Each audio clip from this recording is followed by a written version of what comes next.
In this video, I am going to talk about 5 simple ways to fix your microbiome. Enjoy.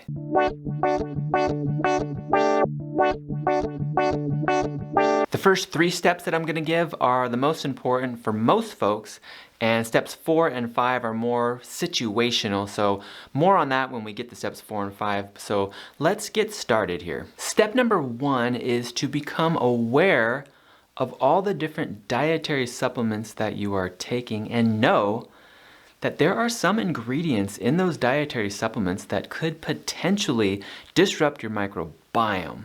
Now, I don't expect you to do all the research and find out, is this product good? Is this ingredient going to disrupt my microbiome? I'm going to help you.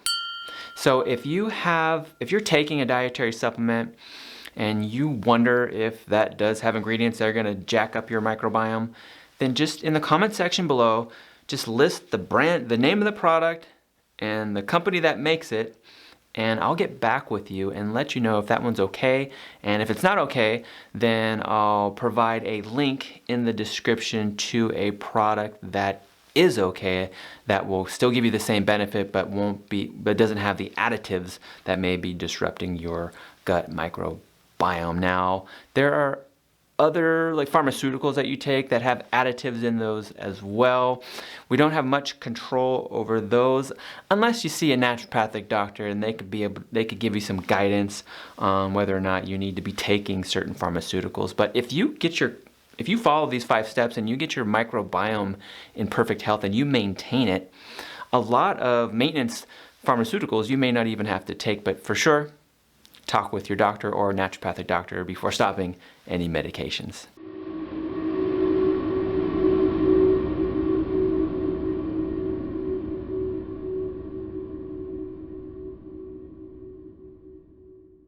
Step number 2 is to eat real food. Stop eating food that has chemicals added to it.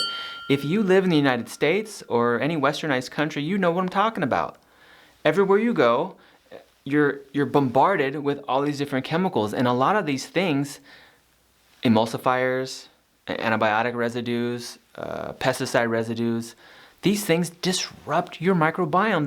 They actually kill certain species of microbes in your gut, lowering your species diversity. And if you watch my other videos, you know that key to having a healthy microbiome is to maintain a huge species diversity, meaning having 1,000 different species versus having 500 different species occupying your gut.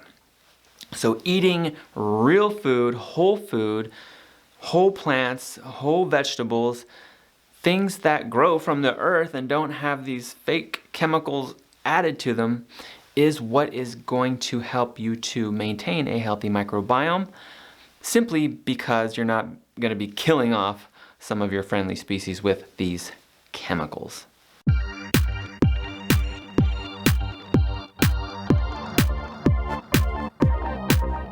Number 3, this one is the absolute most important thing that you can do to improve your microbiome, and that is to get more fiber and a variety of fiber. So those 2 things, more fiber and a variety of fiber in your diet on a daily basis.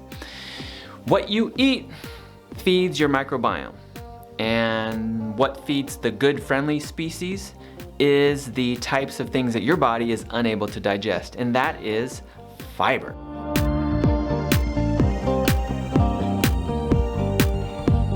It is the soluble fiber which feeds the good microorganisms. So I don't expect you to know what's the difference between soluble and insoluble, because getting more fiber just means eating more plants. So your diet needs to be a more plant-based diet, meaning you should strive to eat at least 90% or more of plant-based versus eating dairy or meat or eggs. And what you want to do is you want to eat a variety of plants. Don't get stuck eating broccoli. I know broccoli is good for you, but you want to get different plants, because different fibers from different plants are going to feed different species of microorganisms in your gut. So if you're just eating cauliflower and broccoli all the time, then you're only going to be feeding a select few of species. You're not going to increase your species diversity. So you want to take inventory, go through and look, okay, last week, how many different plants did I eat last week? Count them up, and this includes fruits, vegetables, grains, nuts and seeds. Count it up and see how many different ones you did. You want to strive for eating at least one serving of 30 different plant foods per week, and every week try to add in a few novel things that you haven't eaten before, just to keep that diversity going in your gut. So we're done with steps 1 through 3. For people who suffer with digestive issues, steps 4 and 5 are going to be more helpful for you. Step number 4. Folks with digestive issues may have a little harder time getting their microbiome in order, just because there's literally a battle going on there between unfavorable species and your immune system that it's going to take some time.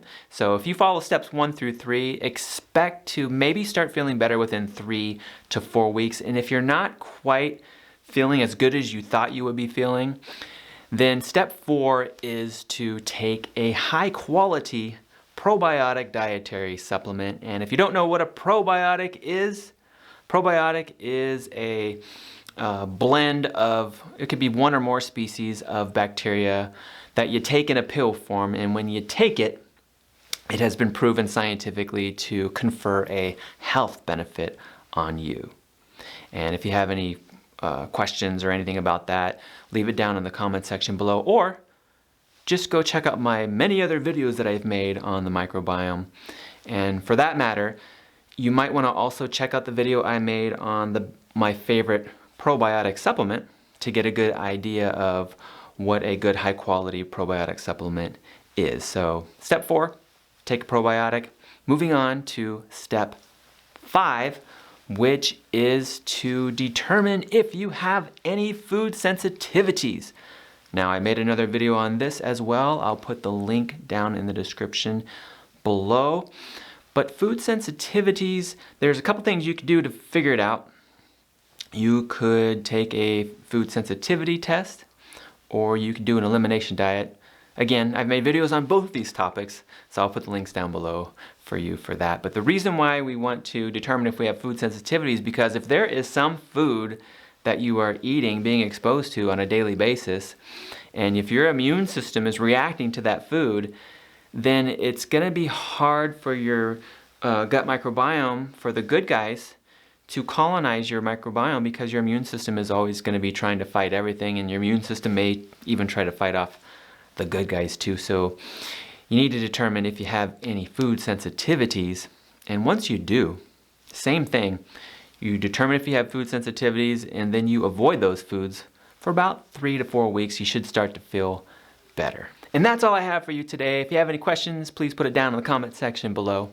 If you liked the video and you found it useful, make sure you give me a thumbs up. And if you haven't already, please hit that subscribe button and click the bell so that you don't miss out on more videos like this. Thank you for watching, and we'll see you in the next one.